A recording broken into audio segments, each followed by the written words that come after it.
তার মানে ওই ছোট ছোট বাচ্চাগুলো মাকে 5 পয়সা দামই দেয় না, কারণ মা তো নরম ও নিরীহ, কি দাম দেবে? আপনি কোনোদিন এই সময়টা দিয়েছেন? এই সময় না দেওয়ার কারণে রাসূল বলছেন, শোনো, বাইরে তোমার সারা জীবন কেটে গেল, আর আল্লাহ বলছেন কু আনফুসাকুম ওয়া আহলিকুম নারা, নিজে যেমন জাহান্নামের আগুন থেকে বাঁচবি, তোমার ছেলে মেয়ে জাহান্নামের আগুনে দাউ দাউ করে বাবরে মারে বলবে, সহ্য করতে পারবেন? আপনি নিজে যেমন বাঁচবেন, পরিবারদেরকে বাঁচান। তো পরিবারদেরকে বাঁচাতে গেলে আপনাকে পদক্ষেপ নিতে হবে।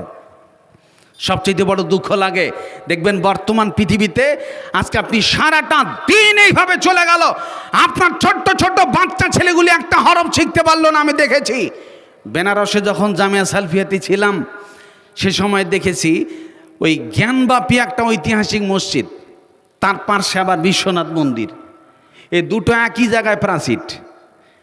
তো এখানে আমরা মাঝে মাঝে নামাজ পড়তে যেতাম। তো নামাজ পড়তে গেলে খুব বাঁদর, কিন্তু ওই যারা মাথায় টুপি দিয়ে থাকে টুপি খুলে দিয়ে পালা, এত বদমাস। আবার মন্দিরের উপরে যে ওদের ভিড়, প্রচুর ভিড়। আমরা মসজিদে গেছি তো দেখছি ডিস্টার্ব করছে। একজন বন্ধু বলছে টুপি খুলে রাখ, কারণ বেটা বাঁদর আরা আছে, এরা টুপি খুলে নেওয়া ওস্তাদ। আমরা গেছি, চতুর্দিক থেকে দেখতেছি যে বানরের প্রচুর ভিড়, প্রচুর ডিস্টার্ব করছে গো। আমরা এদের ডিস্টার্বে একটু হয়রান হয়ে গেলাম। একটু পর দেখতেছি মসজিদের ভিতর থেকে একজন বয়স্ক বামজি লাঠি নিয়ে ঠক ঠক ঠক ঠক ঠক করে বেরোচ্ছে। যখন লাঠি নিয়ে ঠক ঠক করে বেরিয়ে এসে একটা বাঁদরও কাছে নেই, সব পালিয়ে গেছে। ওই লাফিয়ে লাফিয়ে ওই প্রাচীরের উপরে আর মন্দিরের উপরে লাফিয়ে পালিয়ে গেছে। আমরা তাগড়া যুবক, আমাদেরকে বান্দর ভয় করলো না গো। আর একটা বুড়া ঠুকঠুক করে লাঠি নিয়ে বেরিয়ে গেছে। পালিয়ে গেল কেন? বুঝতে পারেনি কেন পালালো? ওই বুড়াকে দেখে নয়, হাতে লাঠি আছে, এর নাম লাঠি। আপনার সন্তান কথা শোনে না, লাঠি ধরবে না, অটোমেটিক ঠিক হবে। কারণ আপনার বউ তো সব ইংলিশ মিডিয়ামের, ও তো বোঝে না সূরা ফাতিহা কি, ও তো রুকু সিজদায় কি বলতে হবে ও তো বোঝে না। তাই তো বলি, একজন মা তার ছেলেকে শিক্ষা দিচ্ছে। ছোট্ট ছেলে হঠাৎ বলছে, আম্মা আমি মুতবো। তখন ছোট্ট বাচ্চা ছেলে যখন মুতবো বলেছে, তখন মা বলছে, বেটারে মুতবো বলিস না, কি বলবি? যখন তোর পেশাব চাপবে তখন বলবি আমি গান গাইব। তো ছোট্ট ছেলে যখনই পেশাব চাপে বলে, আব্বু আমি গান গাইব, আম্মু আমি গান গাইব। পেশাব চাপে তখনই বলে গান গাইব। ঠিক আছে, এটা মা শিখিয়ে দিল। এখন পেশাব চাপলে পেশাব করব, মুতবো বলে না, বলে আমি গান গাইব। এইভাবে করতে করতে মা গেছে বাপের বাড়ি বেড়াতে, আর বাপ বেটা আছে বাড়ি। তো বাপ বেটা শুয়ে আছে। রাত 12টা 1টার সময় ছোট ছেলে উঠে বলছে, আব্বু আমি গান গাইব, আমি গান গাইব। বাপ কয়, আরে বেটা তুই এত রাতে গান গাইবি মানে তোর মাথাটা খারাপ হয়েছে নাকি? কি গান গাইবি তুই? তুই আবার কুমার শানু কবে হলি? দাঁড়া। আচ্ছা, ও যে কোন গান গাইবে এটা বাপে জানে? বাপ জানে না। একটু পরে বলে, আব্বু আমি গান গাইব। বাপ বলছে, চুপ কর না রে, একটু দাঁড়া, সকালে দেখা যাবে, একটু ধৈর্য ধর, কত বড় গায়ক হয়েছিস। এই যখন কোনো মতেই থামছে না, বাপ দেখছে কথাও শোনে নাই, কোন গান গাইবে, এত বড় গায়ক হয়েছে।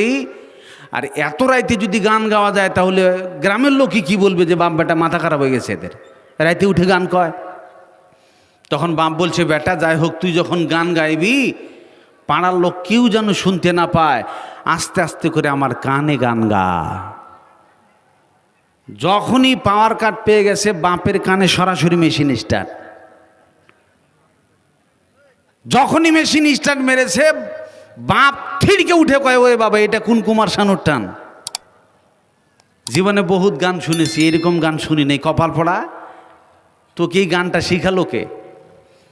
তখন ওই ছোট্ট পুচকি ছেলে বলছে, আমাকে এই গান শিখিয়েছে আমার মা। মা ছেলেকে ভুল শিক্ষা দিল, বাপের কানে ভিটামিন দিল। এই জন্য আপনার ছেলেকে তৈরি করেন, গাছ ভালো লাগান, ফল ভালো পাবেন। আমার রাসূল বলছেন, শুনে নাও, তুমি তোমার সন্তানকে যদি এইভাবে করে একজন ঈমানদার হিসাবে গড়ে তুলতে চাও, বাজার হয়ে গেল আর আড্ডা নয়, সন্ধ্যায় এলাম, বাচ্চাদের বসিয়ে দিলাম, বসবি না মানে লাঠি ধরে নিলাম, মোবাইলটা হাত থেকে কিনে নিলাম, ব্যাটারে সূরা পড়, দোয়াগুলো মুখস্থ করে নে। এইভাবে যদি আপনার সন্তানের পিছনে, বিবির পিছনে সময় দেন, তাহলে দেখবেন আপনার সুন্দর একটা আদর্শবান পরিবার গড়ে উঠবে।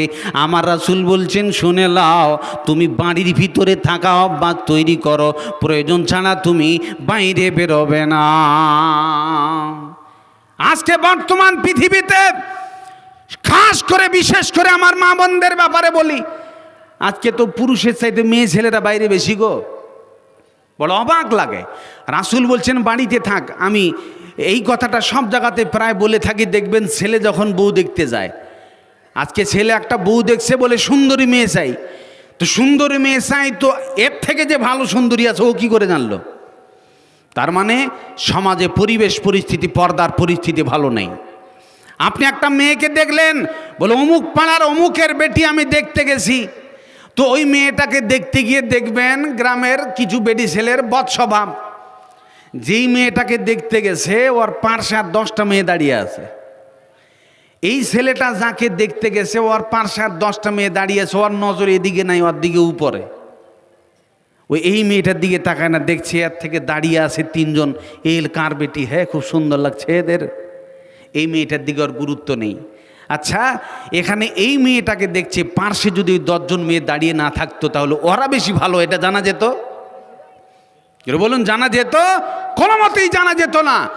আজকে একটা মেয়ে আপনার বিবির চাইতে আমার বিবি সুন্দর, কি করে জানলেন? জেনেছে জনগণ, পাড়ার পরিস্থিতি ভালো নাই, বউয়েরা এখন খোলামেলা স্বাধীন চলছে বলে সমাজে একটাই কথা উঠেছে, সুন্দরী মেয়ে চাই, ভালো বউ এনে দাও। আমার বন্ধুগণ, দেখবেন একটা হরিণ দেখতে খুবই সুন্দর, হরিণ দেখতে খুবই সুন্দর, এর মাংস অত্যন্ত সুস্বাদু। বন্ধুরে, হরিণ দেখতে যতই সুন্দর হোক না কেন, ওর মাংস যতই সুস্বাদু হোক না কেন, সেটা বাঘের কাছে, সিংহের কাছে খাবার। তার মানে হরিণ এত সুন্দর, দেখতে এত ভালো, তার মাংস এত সুস্বাদ, ওটা বাঘ দেখবে না, সিংহ ওটা দেখবে না। যখন দেখবে ফাঁকা মাঠে একটা হরিণ পেয়ে গেছে, দৌড়িয়ে যাবে একটা বাঘ, ফাঁকা পেয়ে গেছে একটা সিংহ লাফিয়ে গর্জনে তাকে ধরে নেবে, তাকে শিকার করবে, খেয়ে নেবে। তার মানে বাঘের কাছে, সিংহের কাছে একটা হরিণ যতই সুন্দর হোক তার কাছে খাবার। আমার মা বোনরা, হরিণ যেমন দেখতে সুন্দর, ঠিক আমার মা বোন আপনি এরকমই সুন্দরী। আমার আল্লাহ আপনাকে সুন্দর করে সৃষ্টি করেছে। আপনার মন নরম, আপনার হৃদয় নরম, আপনার শরীর নরম, আল্লাহ আপনাকে সুস্বাদু করে বানাইছে। একজন পুরুষ, একজন স্বামী ভালো করে জানে, একদিন যদি স্ত্রী যদি বাড়িতে না থাকে, রান্না পেকে খেতে হবে, স্বামী যন্ত্রণাটা জানে।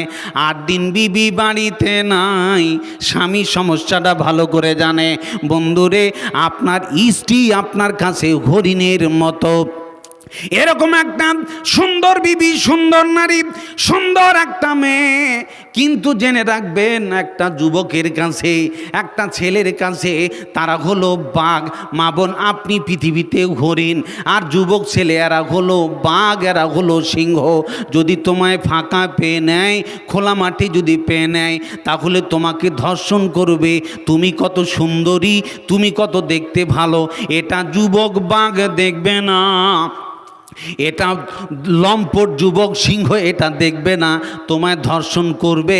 ফলে বর্তমান পৃথিবীতে নারী নির্যাতনের শিকার হচ্ছে, জেনার শিকার হচ্ছে। কখনো বা একটা 8 বছরের বালিকাকে ধর্ষণ, কখনো বা 10 বছরের মেয়েকে ধর্ষণ। আবার আমার পার্শ্ব গ্রামের একটা মেয়েকে দেখেছি, ওই মেয়েটাকে কয়েকজন যুবক মিলে সারা রাত ধরে তার সাথে ধর্ষণ করেছে, জেনায় লিপ্ত হয়েছে।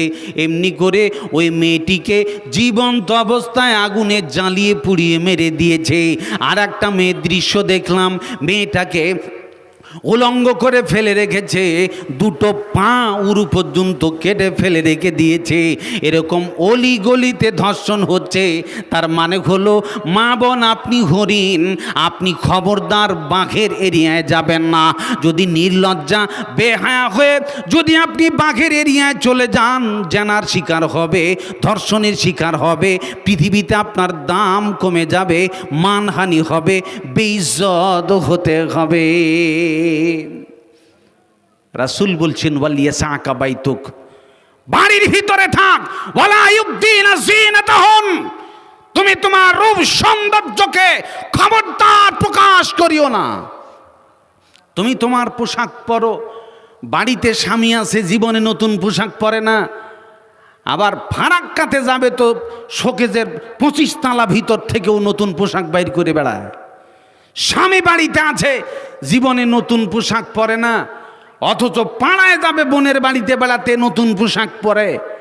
অথচ স্ত্রীর দায়িত্ব হলো স্বামীকে খুশি করবার জন্যে যত রকমের সাজ সরঞ্জাম চালে, লিপস্টিক হারাম স্বামীর কাছে চলবে, টিকলি হারাম স্বামীর কাছে চলবে। আপনার সব কিছু স্বামীকে দেখাবার জন্যে, আনন্দ দেওয়ার জন্য আপনি তার কাছে সাজতে পারেন, কিন্তু যারে তারে কাছে নয়। আল্লাহ বলছেন, ওয়ালা ইউবদিনা যিনাতাহুন, তুমি তোমার সৌন্দর্য প্রকাশ করো না। যদি তুমি তোমার সৌন্দর্য প্রকাশ করো, তাহলে এরকম বাঘ যেরকম হরিণ ধরে, যুবক বাঘ তোমার মতো নারীকে ধরে ধর্ষণের শিকার হবে। তুমি কয়টা ছেলের মা এটা দেখবে না, তোমাকে মার্ডার করে ফেলে দেবে। যে কথায় রাসূল আছেন, যেই প্রযুক্তিতে বিশ্বনবী আছেন, যেখানে হাদিসের পাতা আছে, সেই জায়গাতে বৈজ্ঞানিক প্রযুক্তি আছে, পালাবার কোনো সুযোগ নেই। রাসূল বলছেন, ওয়ালিয়াসাকা বাইতুক, তুমি জাহান্নামের আগুন থেকে বাঁচতে চাও, পাপ থেকে যদি তুমি বাঁচতে চাও, তাহলে বাড়ির ভিতরে বেশি বেশি করে থাকুন, কথা বন্ধ করুন। প্রিয় ভাই সব, তৃতীয় নম্বরে আমার রাসূল বলছেন, ওয়াবকি আলা খতিয়াতিক, তুমি তোমার গুনাহের জন্য কাঁদো। জীবনে অনেক পাপ করে ফেলেছি, জীবনে অনেক গুনাহ হয়ে গেছে, পাপের ভাইরাসে আমার আমলনামা নষ্ট হয়ে গেছে। আপনি মাবুদের কাছে কাঁদেন, গভীর রাতে উঠে যান, আল্লাহ জানা করেছি, মিথ্যা বলেছি, চুরি করেছি, ডাকাতি করেছি, প্রতিপালক তুমি আমাকে ক্ষমা করে দাও। নিজের গুনাহের জন্য তুমি কাঁদো, নিজের পাপের জন্য তুমি কাঁদো।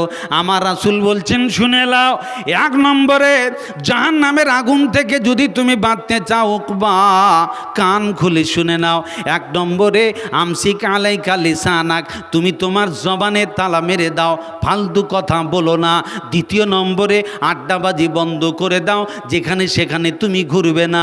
বাড়িতে আসো, রাস্তায় যদি তুমি মেয়েকে দেখো, জানা হবে, পাপ হবে। বিবির কাছে এসে বাড়িতে তুমি গল্প করবে, ইবাদত হবে, নেকি হবে। রাসূল বলছেন, 2 নম্বরে তুমি ওয়ালিয়াসাকা বাইতুক, বাড়ির ভিতরেই তুমি থাকো, ফালতু বাইরে বেরোবে না। 3 নম্বরে আমার রাসূল বলছেন, ওয়াবকি আলা খতিয়াতিক, জীবনে যত পাপ আছে, কুল্লু বানি আদামা খাত্তাউন ও খায়রুল খাত্তাইনা তাওয়াবুন, আদম সন্তান ভুলকারী, পাপী, সবচেয়ে পাপী সে, পাপ হয়েছে। আর আল্লাহর কাছে